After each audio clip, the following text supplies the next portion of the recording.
A atração a seguir é recomendada para todas as idades.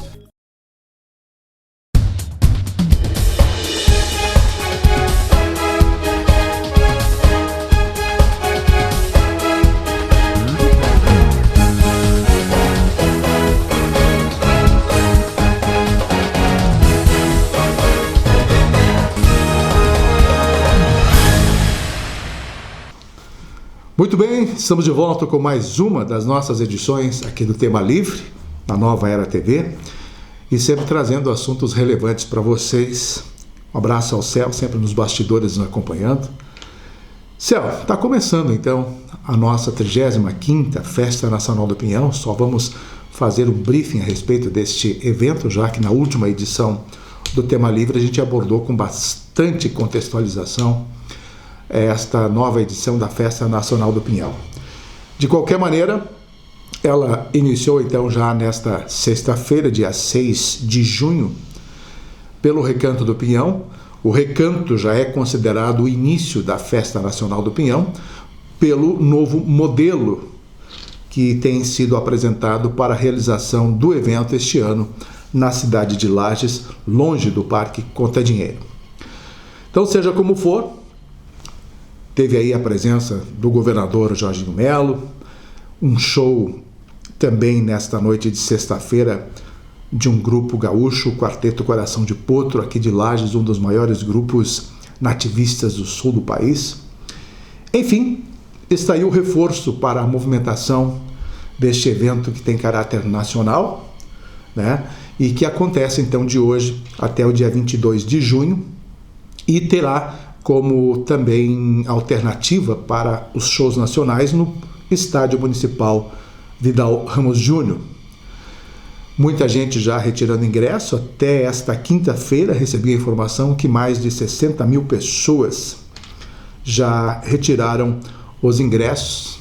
É gente para dedéu, né, Céu? Daqui a pouquinho esgotam-se então os ingressos dos shows nacionais que começam no dia 18 de junho, com Guilherme Benuto, no dia 19, que é o feriado nacional de Corpus Christi. Tem Fernando e Sorocaba, no dia 20, Das Aranha e Onda Astral. No dia 21, sábado, Yasmin Santos. No dia 22, domingo, Corpo e Alma, e assim por diante. Então tá aí a dica para você acompanhar a nossa grande Festa Nacional do Pinhão com esse novo modelo. Uma notícia interessante, a gente vai trocando de assunto, de festa para uma questão mais preocupante. No ano passado, você deve estar lembrado, Céu, que a Polícia Civil, o GAECO, a Justiça, inclusive, deflagrou a operação num dos órgãos executivos do município de Lages, ou seja, na Diretran.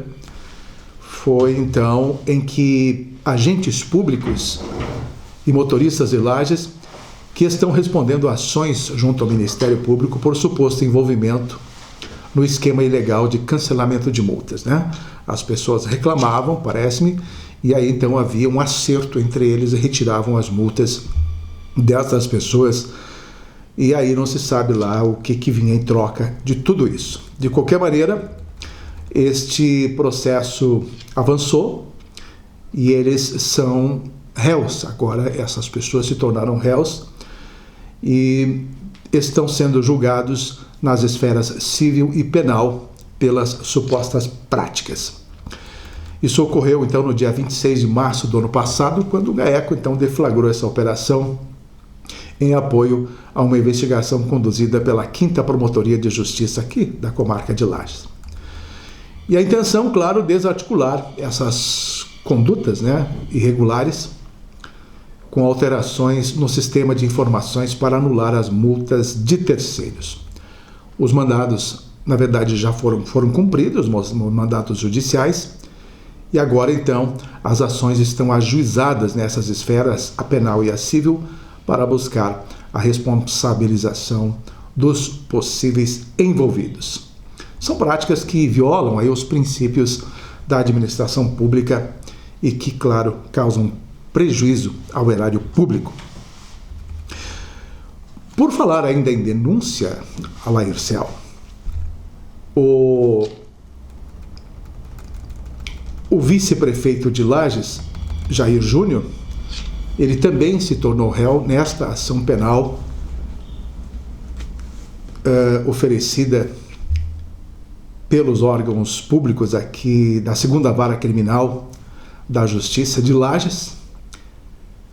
E essa informação chegou esta semana, a denúncia de Jair Júnior, que foi recebida então pela juíza da 2ª Vara da Comarca Penal de Lages, e assim ele se torna réu oficialmente nesse processo, na ação penal. A magistrada, eu tenho aqui as informações, acatou diversos pedidos da própria equipe da defesa, incluindo aí a requisição de imagens de câmeras de segurança que cobriam aquele trajeto em que ele perseguiu a ex-namorada, né, e que teve então o parecer das denúncias durante perseguições e tudo mais, e o episódio de caráter privado também. Em conjunto com o Ministério Público, então, foi solicitada aí à Polícia Civil a identificação e a qualificação de uma possível segunda vítima, pois um novo registro foi também efetivado uns dias depois, até no mesmo dia ali, mas agora, então, tem aí então uma segunda vítima, e que ela agora vai ser ouvida no decorrer desse processo. E, embora ainda esteja em fase inicial, com a ouvidoria das testemunhas e tudo mais, já há esta citação. Então, o réu agora, Jair Júnior, que já foi formalmente citado, inclusive na terça-feira do dia 3 de junho agora, tem um prazo de 10 dias, agora menos de 10 dias, obviamente, para apresentar a sua resposta à acusação por meio da sua defesa, e pode também indicar as testemunhas de defesa. E após essa etapa, a juíza deverá agendar a audiência de instrução e julgamento, uma ocasião em que a vítima e as testemunhas serão ouvidas, e aí então o réu também será interrogado. Ou seja, o vice-prefeito de Lages, no novo processo, também acusado de violência doméstica, terá agora que apresentar a sua defesa em relação a 5 crimes considerados graves, todos ocorridos em contexto da Lei Maria da Penha, uma lesão corporal registrada no dia 1º de janeiro de 2025, cárcere privado, outra lesão corporal, segundo constam nos dias 21 e 22 de março de 2025, invasão do dispositivo informático, também no dia 21 e 22 de março de 2025, um stalking, que é a perseguição, né, em diversas ocasiões, que serão investigados, então, durante o processo. Então, vejam que a situação do vice-prefeito de Lages, ainda vice-prefeito de Lages, está realmente tendo um percurso complexo para a vida dele. Ele tem, de qualquer forma, aparecido muito nas redes sociais, claro, gozando da sua vida privada, junto a amigos e tudo mais. Isso nada tem que desabone a sua conduta nesse sentido. A gente sabe que dentro da prefeitura ele não tem mais circulado. Ele chegou a utilizar recentemente a própria sala de vice-prefeito, e logo em seguida houve a retirada até da fechadura, as trocas de chaves, né? Foram retirados os móveis, inclusive, desta sala, segundo informações, e a prefeita sugeriu que ele se afastasse das funções de vice-prefeito, e eu acho que ele acatou essa alternativa, e então, de qualquer maneira, ele então não está mais comparecendo na prefeitura e nem participando de nenhuma atividade. Não sei quanto à área dele de atuação como advogado, de que forma ele está conduzindo o trabalho. Mas, enfim, está aí uma situação que nós vamos acompanhar. A sociedade perplexa acompanha também, de qualquer forma, todo o desenrolar desse processo. Por falar em processo, Céu, a Prefeitura de Lages conseguiu uma coisa que a gente até não sabia. Ela estava negativada desde a gestão passada e não estava podendo receber, por exemplo, convênios do governo do estado, por estar no vermelho, estar negativada. Então, essa semana ela anunciou que regularizou todas as pendências antigas, né? E pasmem, uma série de pendências técnicas documentais, mais de 1.000 pendências, não era pouca coisa não. Então, impediu o município de receber essas transferências voluntárias de recursos financeiros vindos até da esfera federal e estadual, e houve então um trabalho bastante forte da equipe técnica para poder solucionar todos esses problemas e o pagamento dessas pendências. Então, esses bloqueios se deram principalmente pela ausência de demonstrativo de atendimento aos requisitos pela transferência DART. São emissões que estavam então comprometidas por obras não finalizadas dentro de prazos estipulados pelos convênios, o que atrasou então as respectivas prestações de contas. Seja como for, então, a prefeitura agora, mais de 1.000, eu falei, Céu? Mais de 7.000 inconsistências, né? E uma das ações mais complexas coube então a coordenação do Departamento de Recursos Humanos, o DRH, e que foi instituída então uma força-tarefa para corrigir estas 7.000 pendências. De qualquer maneira, agora a prefeitura então está com a ficha limpa, concluiu esse processo e encontra-se novamente apta a receber os recursos. Para fechar, no dia 1º de julho, provavelmente o Ministério do Trabalho e Emprego vai estar baixando a portaria 3.665 de 2023, que restringe o comércio em feriados. Veja só. E aí, então, há uma discussão no meio empresarial, no comércio, para que haja, então, essa permissão com negociações, como sempre foi feita com os funcionários, faz a negociação, mas o Ministério do Trabalho quer proibir a participação dos funcionários nos feriados e simplesmente assim. Ou seja, vai criar um prejuízo enorme para os comércios, e isso tudo cria custos, gera falta de competitividade, afeta a geração de empregos, e os sindicatos, obviamente, dos trabalhadores estão a favor dessas medidas e tudo mais. Mas há uma discussão, então, para que haja uma boa conversa nesse sentido e as partes se entendam e deixem que os patrões e empregados decidam se querem ou não trabalhar em feriados ou domingos. Está aí, uma situação complexa. Parece que tudo fazem para que o nosso comércio, as nossas indústrias percam cada vez mais espaço. E incrível, né, Céu? São os pontos que geram os impostos. São as empresas, o comércio, são eles que geram impostos e que pagam exatamente a área trabalhista, os juízes do trabalho, os juízes, enfim, de todas as instâncias, são os geradores de impostos. E são os que mais sofrem penalidades. Depois do intervalo, a gente retoma o nosso tema livre. Até já.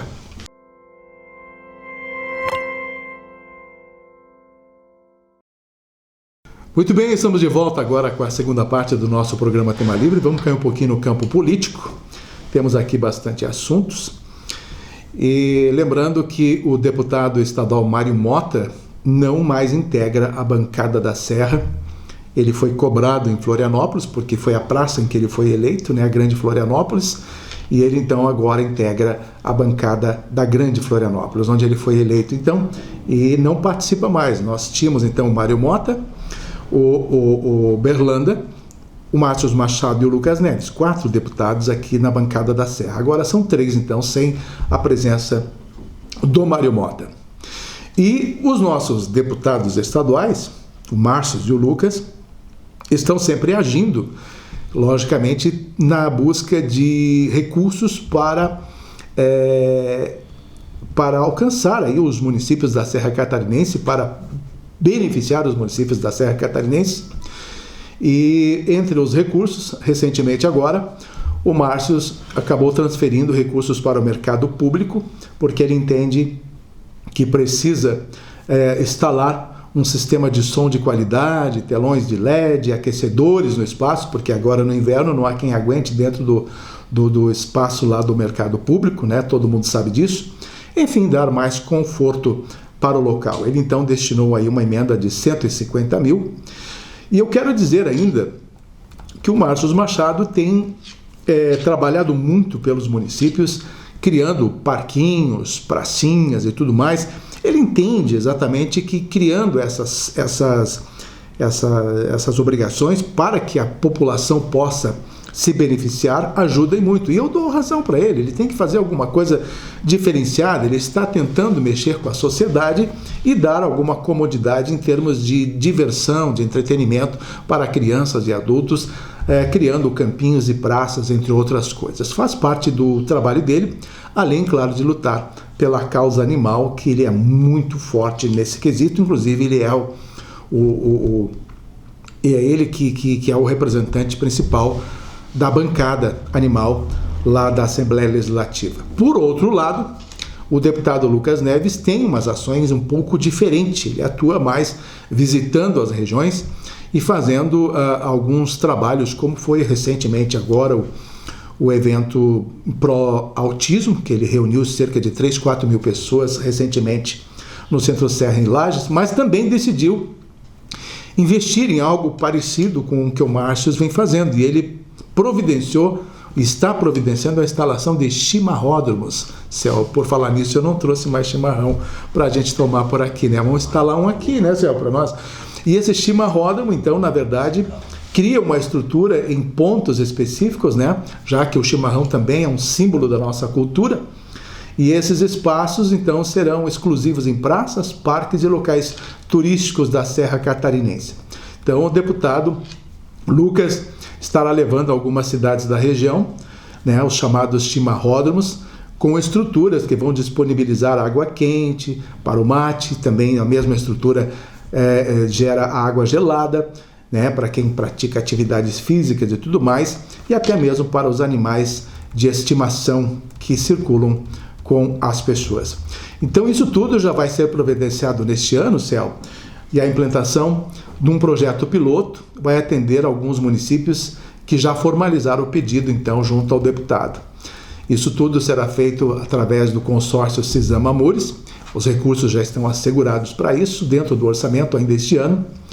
E a marca da Serra Catarinense, que foi desenvolvida pela Amores, também estará visível nas estruturas, reforçando, então, o pertencimento regional, comenta o deputado. Este chimarródromo, segundo ele, é mais um ponto de apoio para os espaços de convivência e até a preservação do hábito de tomar chimarrão no bem-estar do cotidiano das pessoas. Então vão ser beneficiados nessa primeira etapa em Bom Jardim da Serra, Lages, São Joaquim, Urubici, Urupema e Bom Retiro. A preocupação é quanto tempo vão permanecer esses equipamentos sem serem deteriorados por vândalos. Há uma preocupação nesse sentido.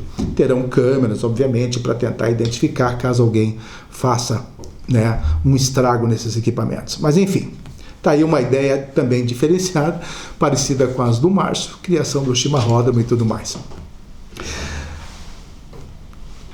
Uma questão nacional que a gente ficou imaginando o porquê dessa tomada de decisão agora, pois a ministra Carmen Lúcia determinou a retotalização de votos de parlamentares esta semana, Céu.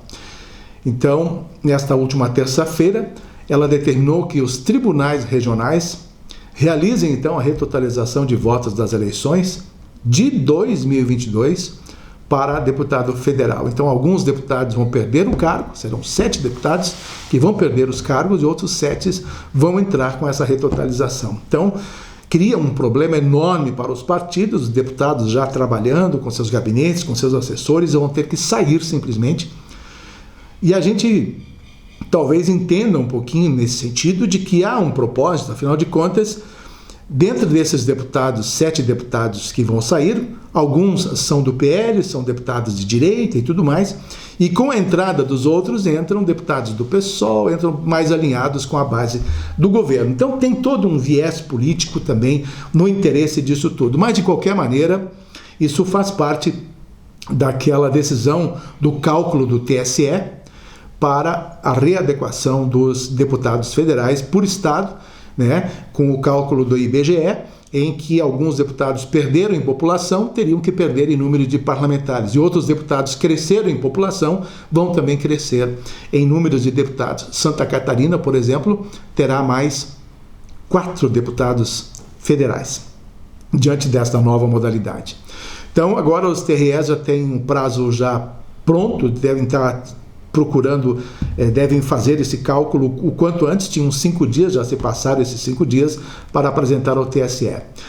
Então, para você ter uma ideia, os parlamentares que vão assumir cadeiras agora é uma professora do Amapá, do PCdoB, né? Uma pessoa do PSOL, também do Amapá, vai tirar um candidato do PL,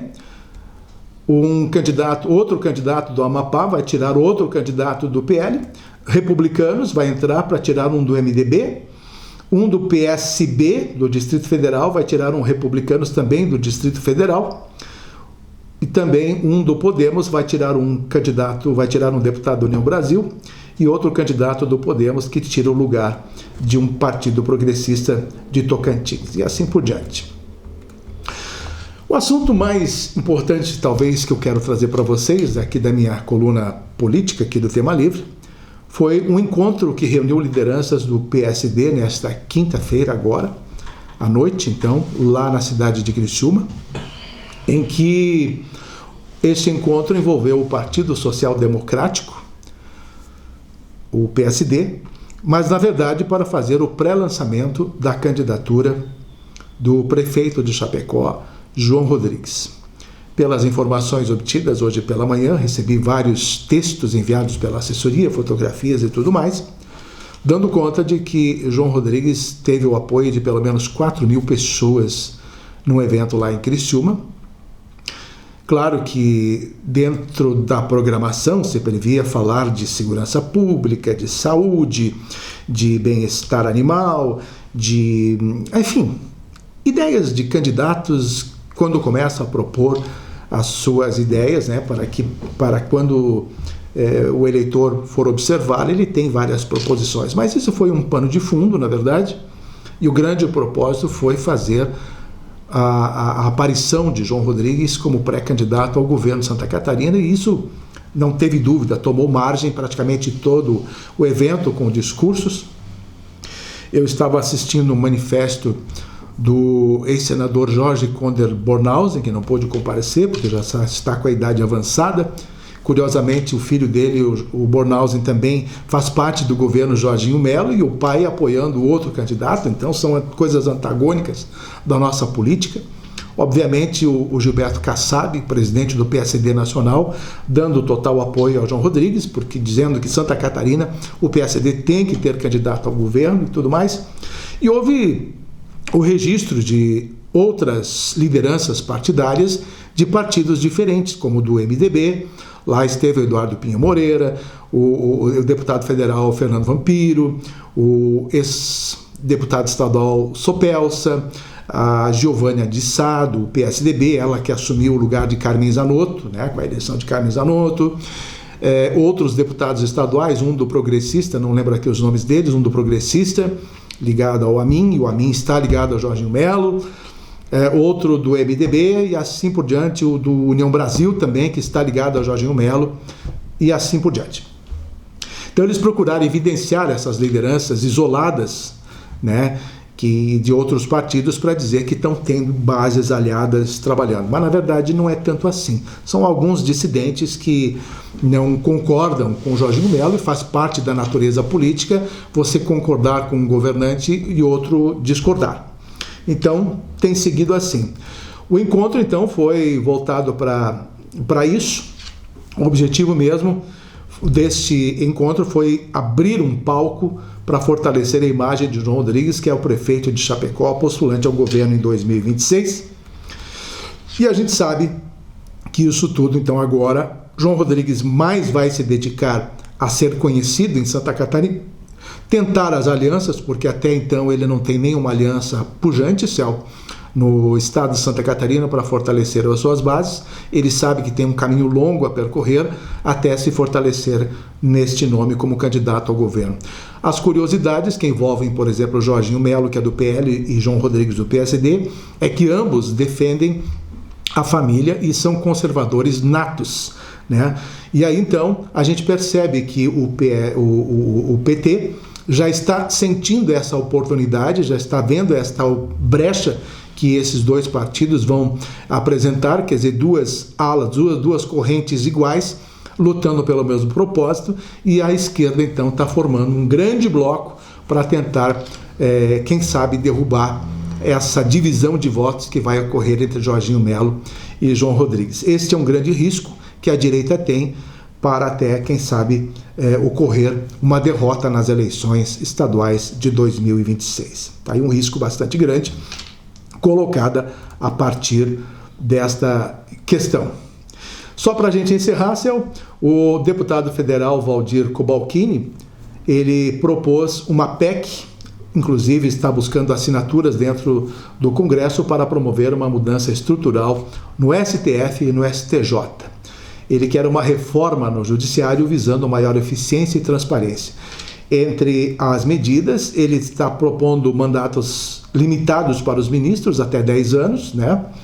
Uma nomeação técnica para os ministros do Supremo, parar com essas indicações, exigências mais rigorosas para a escolha dos ministros, prazos para a nomeação, porque isso também atrapalha bastante, e a aposentadoria compulsória continuará valendo nos 75 anos, mas eles terão como regra básica o mandato limitado em 10 anos sem direito à renovação. Se essa PEC passar, eles vão conseguir fazer com que o Supremo e o Tribunal de Justiça não é Tribunal de Justiça, o STJ também possa ter umas modificações na sua estrutura e aí as coisas, quem sabe, melhorem para o Brasil na questão judicial. Tá aí. Céu, um grande abraço a você, vamos curtir a Festa Nacional do Pinhão dentro da possibilidade, Céu não vai, mas eu vou dar uma curtida ali pelo Recanto, curtir os shows nativistas e tudo mais. Convidamos você também para comparecer. Um grande abraço e até a próxima edição.